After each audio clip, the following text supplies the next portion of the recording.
आप जानते हो कि उसमें प्रश्न आएगा, प्रश्न में पूछा जा सकता है कि संदर्भ लिखिए, तो संदर्भ में आप जरूर लिखेंगे प्रस्तुत पद्यांश। पद्यांश हमारी पाठ्य पुस्तक हिंदी के लिख सकते हैं। हिंदी के पवन बीच में डैश दूतिका नामक पाठ से लिया गया है। आप कवि लिखिए या रचयिता लिखिए, कोई लिख सकते हैं। इसके कवि अयोध्या सिंह उपाध्याय हरिऔध जी हैं। हरिऔध जी 2 नंबर आपका मिलेगा। 5 प्रश्नों में 1 प्रश्न जरूर रहेगा ये लिखने के लिए। या पाठ के नाम आएगा तो डायरेक्टली या पाठ के नाम, और जो कवि के नाम होता है उसको भी आप लिख सकते हैं। तो ये इसकी माने अगर संदर्भ रहता है तो उसके बारे में आप बताएंगे। आइए मैं आपको व्याख्या भी बताते चल रहा हूँ। वो काल का किताबा कौन था जो दिए थे का मैचिंग नहीं कर रहा उसमें। चलो बता देते हैं आपको। आज पवन दूतिका, पवन का मतलब होता है पवन, और दूतिका का मतलब होता है संदेशवाहक। कैसे पवन संदेशवाहक के रूप में कार्य कर रहा है उसके बारे में हम लोग पढ़ेंगे। ठीक है। श्री कृष्ण और राधा दोनों पहले वृंदावन में रहते थे, एक साथ रहते थे। अब श्री कृष्ण वृंदावन को छोड़ करके मथुरा में चले गए हैं। तो मथुरा में जाने के बाद जो राधा जी अपने संदेश को भेजती है, कैसे भेजती है, उसी के बारे में जिक्र करना है। खूब आराम से पढ़िएगा। मैंने ऐसा पढ़िए कि बोर्ड में भी आए तो आप इसको लिख सकते हैं। ठीक है। तो स्टैंजा 1 से हम लोग शुरुआत करते हैं। देखो कह रहा है कि बैठी खिना एक दिवस वह गे में थी अकेली। सब राधा जी के बात आप पढ़ेंगे। आके आंसू दृग युगल में थे, धारा को भिगोते, आई धीरे सदन में पुष्प सगंध को ले, प्राप्त वाली सुपवन इस काल वतावन से। बैठी खिना, बैठी माने बैठी हुई थी, खिना माने होता है दुखी मन से, एक माने होता है एक, दिवस माने दिन, गे माने घर में, थी अकेली माने कहेंगे कि एक दिन दुखी मन से राधा जी अपने घर में अकेली क्या हुई थी, बैठी हुई। और दृग माना होता है दोनों, दृग माना होता है नेत्र, और युगल माना होता है दोनों। उनके जहाँ राधा जी बैठी हुई थी उस राधा जी के दोनों आंखों से आंसू गिर रहे थे, और धारा माने पृथ्वी को भिगो रहे थे, पृथ्वी पर गिर रहे थे। और आई धीरे इस सदन में पुष्प सगंध को ले। और देखो सदन माना होता है घर, जहाँ बैठी हुई थी राधा जी उस घर में सुगंधित हवा आती है, सुगंध को लेकर के उसी घर में वायु प्रवेश करती है। प्राप्त वाली सुपवन इस काल वातावन से, वातावन माना होता है वातावरण, प्राप्त माना होता है सुबह के समय। सुबह के समय में जो पवन है सुगंध को लेकर के राधा जी के अंदर जहाँ बैठी हुई वहाँ पर क्या करती है, प्रवेश करती है। अब प्रश्न कैसे आ सकता है? प्रश्न ये आ सकता है कि घर में अकेली कौन बैठी हुई है दुखी मन से, तो आप राधा लिख सकते हैं। प्रश्न ये आ सकता है कि जहाँ राधा जी बैठी हुई है उसके अंदर कौन प्रवेश करता है, वायु प्रवेश करता है। संदर्भ लिखने के लिए आ सकता है, वायु भी पवन दोनों आप लिख सकते हैं। ठीक है। संतापों को विपुल बढ़ता दिख के दुखिता हो, धीरे बोली सा दुख उससे श्रीमती राधिका यूं, कि प्यारी प्राप्त पवन इतना क्यों मुझे है सताती, क्या तू भी कुलसित हुई काल की क्रूरता से। संतापों को, संतापों का मतलब होता है कि जब ताप बढ़ रहा था, जब ताप बढ़ रहा था, तब विपुल का मतलब होता है दुख। जब ताप बढ़ रहा था तो राधा का दुख भी क्या हो रहा था, बढ़ रहा। मान जैसे जैसे सुबह से अब धूप निकल रहा था वैसे वैसे राधा जी का दुख भी बढ़ रहा था। और धीरे बोली सा दुख उसने श्रीमती राधिका यूं, और धीरे से जो राधा जी है धीरे से दुखी मन से पवन से बोलती है, कहती है कि प्यारी प्राप्त पवन इतना क्यों मुझे है सताती। कहती है कि हे प्यारी सुबह के पवन वायु तो मुझे इतना क्यों सताती हो। क्या तो भी कुलसित हुई काल की क्रूरता से। देखो, कुलसित का मतलब होता है कठोर और क्रूरता का मतलब होता है निर्दय। क्या तो भी समय के साथ अपने आप को बदल गई है। हे पवन, क्या तो भी इतना कठोर हो गई है। ये पवन से राधा जी कह रही है। क्या दोनों लाइन के बता सकते हैं? तीसरा कहेंगे, पवन से अब राधा जी बात कर रही है। पवन से राधा कह रही है कि मेरे प्यारे नौ जलद से कंज से नेत्र वाले, जाके आए नहीं मधुबन से और न भेजा संदेशा। मैं रो रो के प्रिय विरह से बावली हो रही हूँ, जाके मेरी सब दुख कथा श्याम को तू सुना दे। कहती है, जलद माना होता है बादल, कंज माना होता है, कंज माने जानते हो ना, कमल होता है, आप जरूर याद रखेंगे। कहती है कि मेरे प्यारे नौ जलद, मेरे जो प्यारे श्री कृष्ण हैं वह नए बादल के समान हैं और उनका जो नेत्र है वह कमल के समान सुंदर है। जाके आए नहीं मधुबन से, मधुबन माना होता है मथुरा। वह मथुरा में गए और जाने के बाद वापस भी न आए और न भेजा संदेशा, और न मेरे लिए कोई क्या भेजे, संदेश भेजे। न मथुरा से वापस आए, न मेरे लिए कोई संदेश भेजे। और मैं रो रो के प्रिय विरह से बावली हो रही हूँ। देखो, विरह माने दुख होता है, अब बावली माना होता है पागल होना। कहती है कि मैं उस श्री कृष्ण की याद में रो रो कर क्या हो रही हूँ, पागल हो रही हूँ। जाके मेरी सब दुख कथा श्याम को तू सुना दे। हे पवन, जाओ और जा कर के मेरा जितना दुख की कथा है तुम जा कर के श्री कृष्ण को क्या कर दो, सुना, हो जाएगा। आगे, जो ही मेरा, अब कहती है ना, पवन से कहती है राधा कि जो ही मेरा भवन तज तू अल्प आगे बढ़ेगी, शोभा वाले सुखद कितने मंज कुंज मिलेगी। प्यारी छाया मृदुल स्वर से मोह लगी तुझे भी, तो भी मेरी दुख लक वहाँ जाना विश्राम लेना। जो ही मेरा भवन तज तू अल्प आगे बढ़ेगी। हे पवन, जैसे ही भवन माना होता है मेरे घर को, तज माने त्याग करके, जैसे ही थोड़ा सा तुम आगे बढ़ोगी, माने जैसे घर है, घर से पवन तो आगे जाएगी ना, तो वही कहती है कि हे पवन, जैसे ही तुम मेरे घर को छोड़कर थोड़ी सी आगे बढ़ोगी तो शोभा प्रदान करने वाले, सुख प्रदान करने वाले तुम्हें बहुत अधिक कूंजे मिलेंगे। और प्यारी छाया मृदुल स्वर से मोह लगी तुझे वे, प्यारी छाया मृदुल स्वर से मोह लगी तुझे वह, जो छाया है, जो कुंजों की छाया है, वो अपने स्वर से, अपनी कोमलता से तुम्हें मोहित कर लेगी। राधा पवन से कहती है, पवन, जब तुम आगे जाओगी तो जो कुंजों का सुंदर चित्र दिखाई देगा वह तुम्हें मोहित करने का प्रयास करेगी। तो भी मेरे दुख लक वहाँ जाना विश्राम लेना। तो भी दुख माने दुख को, लक माने देख करके, तभी मेरे दुख को तुम ध्यान रखना और वहाँ पर विश्राम मत करना। देखो, लक्ष्य को प्राप्त करने के लिए कहती है कि पवन से कहती है कि तुम वहाँ जाना। कहाँ जाना? मथुरा में जाना, कृष्ण के पास।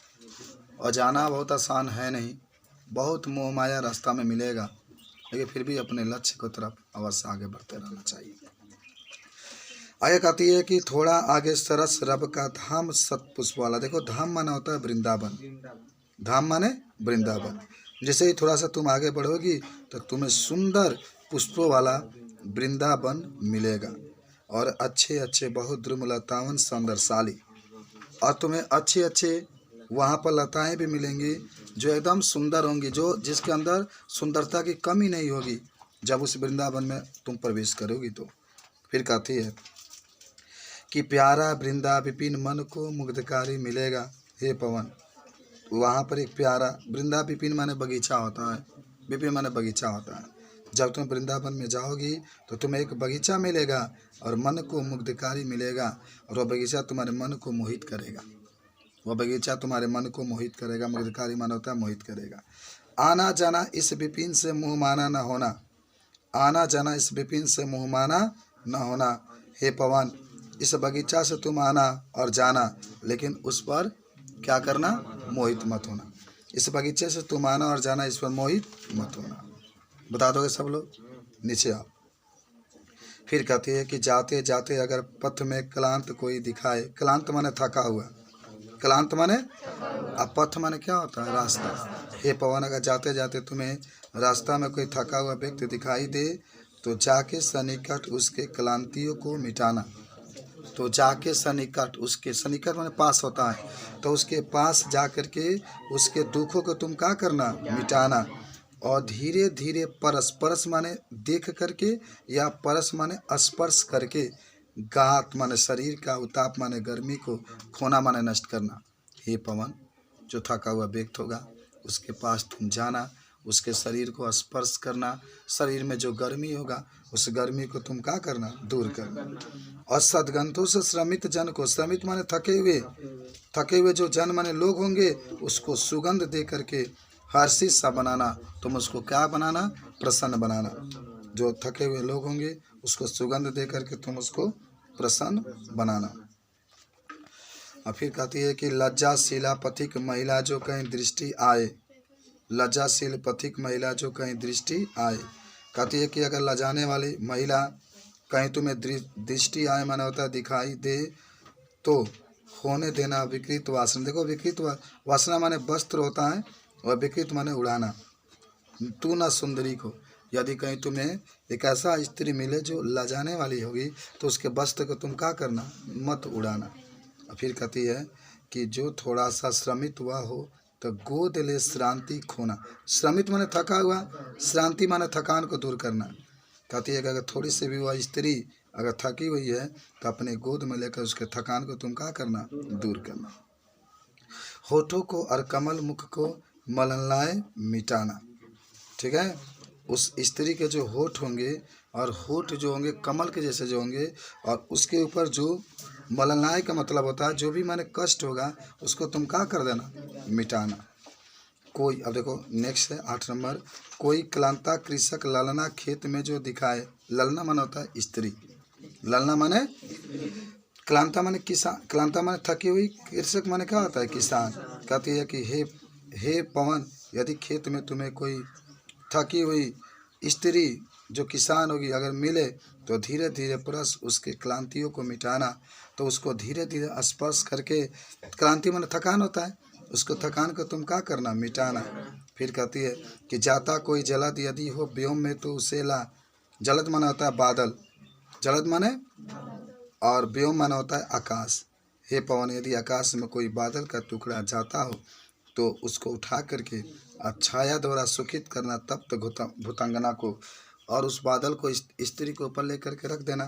माने सिर पर नहीं, ऊपर माने जहाँ से धूप निकलता होगा, कि उसको क्या मिले, गर्मी में राहत मिले, माने छाया मिले। बता दोगे आप लोग।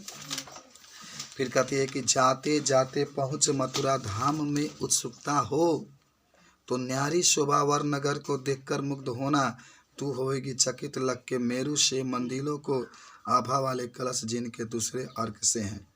जाते जाते, हे पवन, यदि जाते जाते तुम्हें मथुरा धाम में उत्सुकता पूर्वक जब पहुँचना तो क्या करना कि न्यारी शोभा वर नगर को देखकर मुग्ध होना। तो वहाँ जो नगर का शोभा होगा उसको देखना और देखकर उस पर मोहित होना। तू होएगी चकित लख के मेरू से मंदिरों की, तू होएगी चकित लख के मेरू से मंदिरों की। और तू वहाँ पर, मेरू माना होता है पर्वत के जैसे जो बड़े बड़े मंदिर देखेगी तो उसको देखकर आश्चर्यचकित होगी। और आभा वाले कलश जिनके दूसरे अर्क से हैं, और मंदिर के ऊपर सूर्य के जैसे लंबे लंबे कलश भी तुम्हें दिखाई देंगे। अर्क माने सूर्य होता है, अर्क माने सूर्य। और फिर कहती है, देखो कहती है कि देखे पूजा समय मथुरा मंदिरों मध्य जाना, नाना वाद्यों मधुर स्वर के मुक्ता को बढ़ाना, किवा लेके चचुर तरु के शब्दकारी फलों को धीरे धीरे मधुर रब से मुग्ध हो बजाना। कहती है कि हे पवन, देखे पूजा समय, कहती है कि अगर मंदिरों में पूजा जब हो रहा होगा तो उस समय मंदिरों के मध्य जाना, और उसमें जो अनेक वाद्य यंत्र हैं उसको तुम बजाना। और तरु माने वृक्ष होता है बाबू, अगर उसमें कोई वृक्ष का फल, वृक्ष होगा उसमें फल लगा होगा तो उस फल को भी तुम हिलाना और धीरे धीरे मधुर रब से मुग्ध हो बजाना। और जो उसमें मधुर रब, रब माने घंटी होता है, मंदिर में जो घंटी लगा होगा उसको भी तुम धीरे धीरे क्या करना, बजाना। बता दोगे। फिर कहती है कि तू देखेगी जलद तन को जो वहीं तदकता हो। तदकता माने होता है आश्चर्यचकित, और जलद माने होता है बादल, और तन माने क्या होता है, शरीर। करिए कि हे पवन, जब तुम बादल जैसे शरीर को देखोगी तो तुम वहाँ आश्चर्यचकित हो जाओगी। होंगे लोने नयन उनके ज्योति उत्कर्मिकारी। लोने माने सुंदर, और नयन माने क्या होता है? नेत्र। उनके नेत्र सुंदर होंगे, और उनके नेत्र कैसे होंगे? सुंदर होंगे, और उनसे प्रकाश निकलता होगा उनके नेत्रों से। अब मुद्रा होगी वर वदन की, मूर्ति सी सौम्यता की। मुद्रा देखो, मुद्रा माने उनका जो शरीर होगा वो मुद्रा के समान होगा, माने मूर्ति की तरह। जिन्हें सांचा में एक मूर्ति ढाला जाता है ना, उसे श्री कृष्ण सांचे के मूर्ति के समान दिखाई दे रहे होंगे।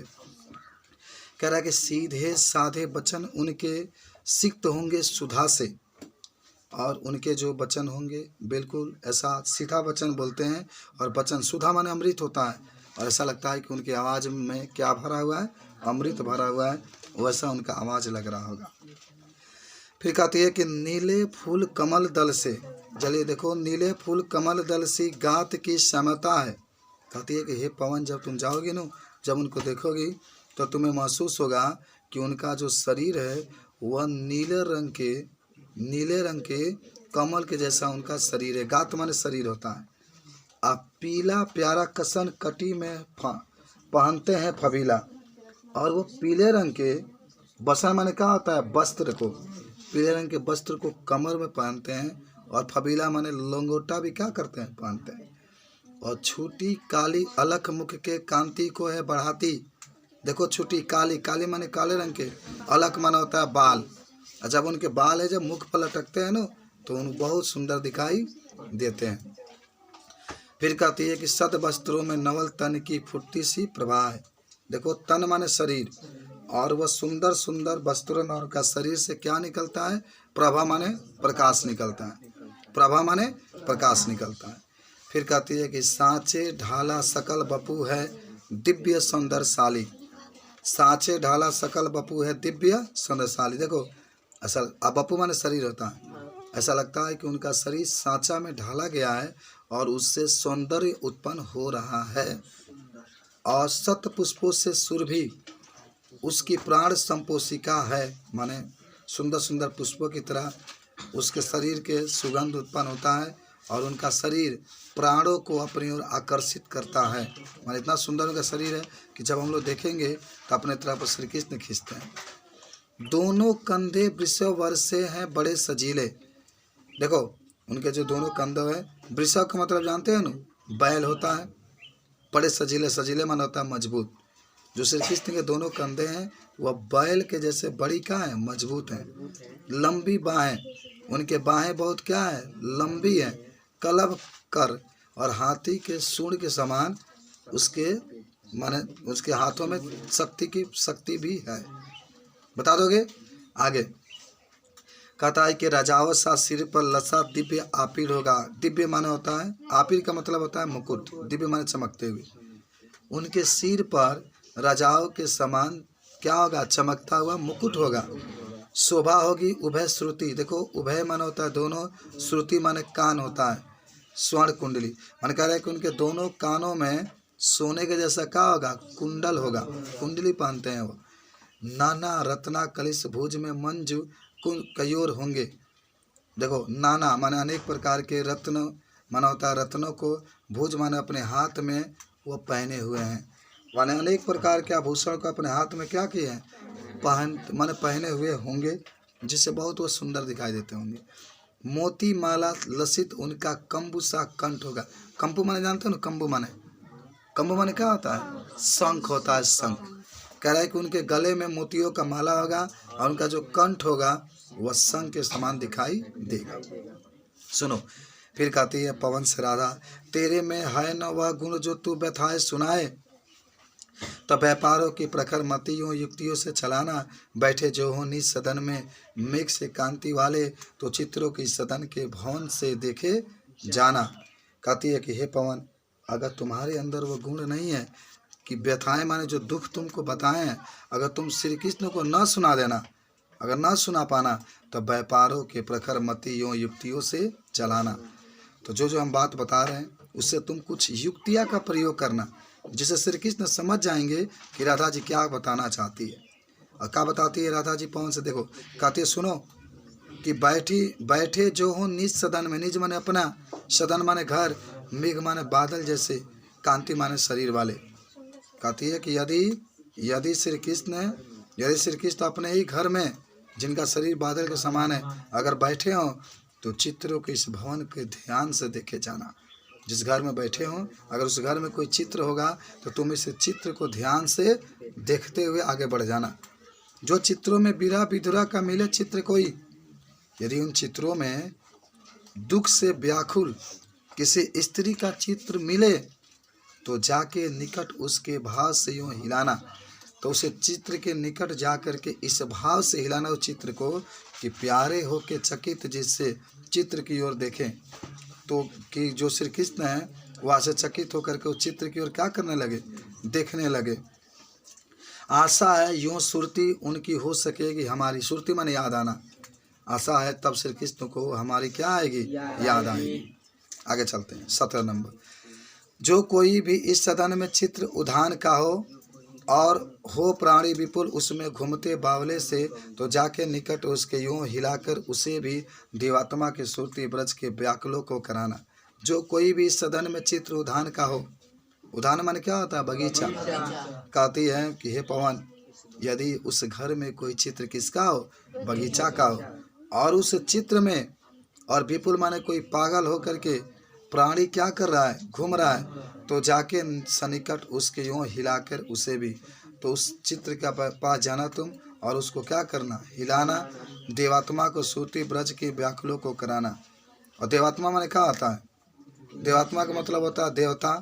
तब मुझे याद आएगा कि उस मान देवात्मा में श्री कृष्ण को हमारी सुरती यानी ब्रज के जितने भी गोपिकाएं हैं उनको याद क्या होगी, आएगी कि ऐसे हम लोग भी जंगल में घुमा करते थे। आगे, कोई प्यारा कुसुम कुमला गे में जो पड़ा हो। देखो कुसुम माने फूल, कुमला माने कुमला करके, अगे माने क्या होता है, घर। यदि जिस घर में श्री कृष्ण है उस घर में कोई पुष्प कुमला करके क्या हो, पड़ा हो, तो प्यारे के चरण पर लाड डाल देना उसी को। तो उस फूल को उठाना और श्री कृष्ण के चरण पर ले आकर क्या कर देना, डाल देना। यूँ देना ये पवन बतला फूल सी एक बाला। ये पवन बतला देना कि फूल की तरह एक बाला माने स्त्री, जैसे फूल तुम्हारे पैरों पर आया है उसी तरह से एक स्त्री भी मलाना हो कमल पग को चूमना चाहती है। वह भी माने दुखी मन से तुम्हारे पैरों को क्या करना चाहती है, चूमना चाहती है। जो प्यारे मुंज उपवन या वाटिका में खड़े हों। कहती है कि हे पवन, यदि मेरे श्री कृष्ण उपवन में या वाटिका में खड़े हों तो छिद्रों में जा क्वणित करना वेणु से किचको। किचको माने बाँस होता है, तो बाँस के अंदर छेद होता है ना। तो कहती है कि अगर पवन यदि श्री कृष्ण उपवन में या वाटिका में खड़े हों तो उस वाटिका के अंदर जो बाँस होगा उस बाँस के छिद्र में तुम प्रवेश करना और प्रवेश करके उसमें से बांसुरी के जैसे आवाज़ को क्या करना, उत्पन्न करना। यूँ होएगी सुरती उनकी सर्व गोपांगना की। तब उनको गोपांगना माने गोपिकाओं की याद आएगी कि मैं भी बांसुरी इसी तरह से बजाता था, और जो है बंसी श्रवण रुचि से दीर्घ उत्कंठा होती। फिर श्री कृष्ण अपने बंसी जैसे बजा रहे थे, जब उस तरीके का आवाज़ इस बाँस से सुनेंगे तो उनको याद आएगी कि इसी तरीके से बंसी का धुन मैं गोपिकाओं को बजा करके सुनाता था। ऐसा कहता है कि ला के फूले कमल दल को श्याम के सामने ही थोड़ी थोड़ी विपुल जल में व्यग्र हो डुबाना। यूँ देना ये भगनी जतलाई अम्भोज नेत्र आँखों को बिरह विधुरा वारी में बोरती है। ला के फूले कमल दल कह रहा कि अगर कमल का कोई समूह होगा, कमल का फूल का कोई समूह होगा तो श्री कृष्ण के सामने ला करके थोड़ा थोड़ा विपुल जल में व्यग्र ही डुबाना। धीरे धीरे उसको जो जल होगा उसमें कमल के फूल को डुबाना फिर निकालना। यूँ देना ये भगनी, भगनी माने बहन होता है। हे बहन, हे पवन, पवन का अपना बहन करती है राधा जी। कहती है हे बहन तुम ये बतला देना कि अम्भोज नेत्र माना होता है कमल जैसे नेत्र वाली एक स्त्री भी इसी तरीके से आँखों के बिरा बितरा वारी में बोलती है। जैसे पानी में कमल कुमला करके पड़ा हुआ है उसी तरीके से दुख में भी एक कमल नेत्र वाली स्त्री भी कुमला करके पड़ी हुई है, वो भी आपके दर्शन के लिए बहुत व्याकुल है। एक ऐसा माना जाते हैं कि धीरे लाना वहन करके नीप का पुष्प कोई और प्यारे के चपल त्री के सामने डाल देना। ऐसे देना प्रकट दिखला नित्य असांगिता हो, कैसी होती है बिरह बस में नित्य रोमांच का। धीरे लाना। कहती है कि हे पवन, ए आराम से तुम, कह रहे कि धीरे लाना वाहन के नीप का पुष्प कोई। हे पवन, धीरे से अगर कोई नीप का पुष्प, कदम इसको कहते हैं, नीप का कोई पुष्प मिले तो तुम उसको धीरे से उठाना। और प्यारे के चपल, चपल माना होता है चंचल, दृग माना होता है नेत्र, तो मेरे प्यारे के जो चंचल नेत्र हैं उसके सामने डाल देना। ऐसे देना प्रकट दिखला नित्य आशंकिता हो। और देखो ऐसे तुम प्रकट करना कि उनको याद आएगी हमारी, माने ऐसे प्रकट दिखाना उस फूल से कि वो हमको याद करे कैसे होती है बीरा बस में नित्य रोमांचिका। जैसे जब वो नीप का पुष्प जब श्री कृष्ण देखेंगे पीलापन की तरह दिखाई देगा, तो वैसे उनको गोपिकाओं को भी याद आएंगी कि गोपिकाएं भी हमारे बिना विरह वश में दुख में ऐसे ही होंगी, उनको याद आएगी। आगे सुनो, बैठे नीचे जिस विटप के श्याम होंगे उसी का। फिर कहती है कि यदि कोई, मेरे श्री कृष्ण, विटप माने वृक्ष होता है, जिस वृक्ष के नीचे बैठे होंगे तो कोई पता निकट उसके नेत्र को ले हिलाना। तो उसी वृक्ष का कोई पत्ता को तोड़ करके श्री कृष्ण के नेत्र के सामने क्या करना, हिलाना। यूँ प्यारों को विदित करना, चातुरी सा दिखाना। देखो विदित चातुरी का मतलब होता है चतुराई पूर्वक, और मेरे श्री कृष्ण को चतुराई पूर्वक तुम बतलाने की कोशिश करना कि मेरे चिंता विजित चित्त का क्लांत हो काँप जाना, कि आपके बिना जो राधा जी है वो कमज़ोर हो गई है और आपके काँप रही है, वो आपके याद में काँप रही है, वो चाह रही है कब आपसे मुलाकात हो जाए। आगे पढ़ते हैं। फिर कहती है पवन से राधा जी कि सूखी जाति मलिन लतिका जो धरा में पड़ी हो, तो पाँव के निकट उसको श्याम के ला गिराना। यूँ धीरे से प्रकट करना, प्रीति से वंचिता हो, मेरा होना अति मलिन हो, सुखते नित्य जाना।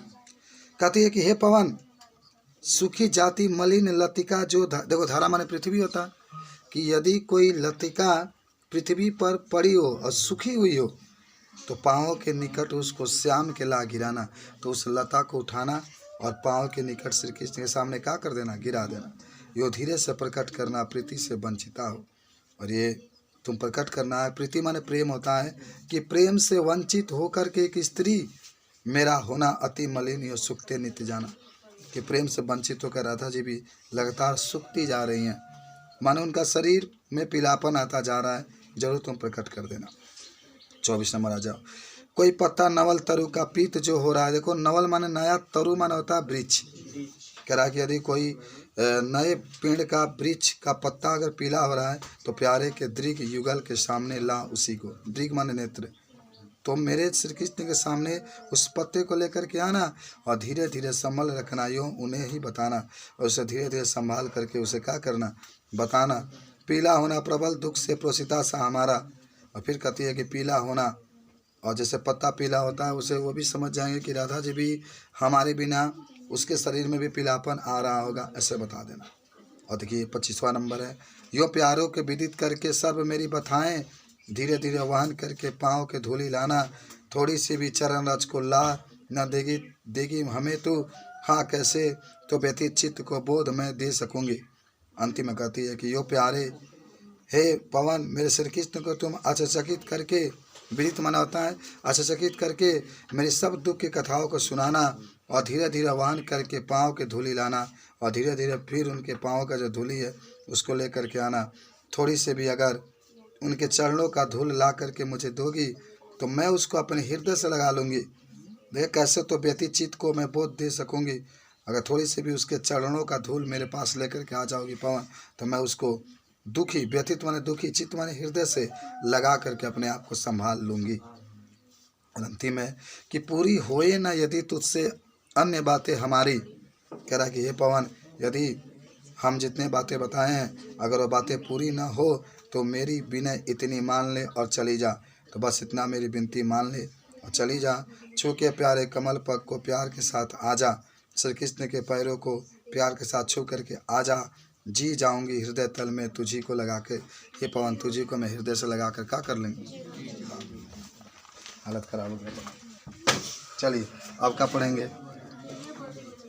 हाँ